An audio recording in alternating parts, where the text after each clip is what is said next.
Значи Левица заедно со професорката Ванковска својата кампања председателска ја завршува тука во Кичево. Би рекла Кичево има символично значење затоа што е бастионот на Али Ахмети. Кичево најдобро ги има осознаено последиците од погубното владење на ДУИ изминативе 20 години.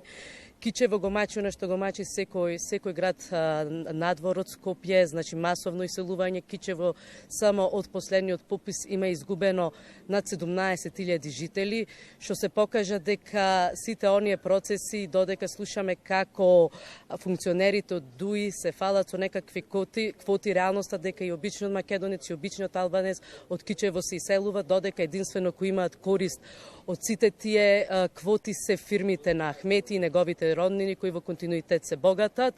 И затоа и тука завршуваме кампањата со порака дека и Левица и нашиот кандидат за избори е едно ново освежување на политичката сцена, затоа што не може да го решат проблемот оние кои ги создадоа тие проблеми, дека време е за едни нови политики и апсолутно веќе мора да се стави крај на сите тие поделби, затоа што и македонецот и албанецот и тука во Кичево го мачат истите проблеми.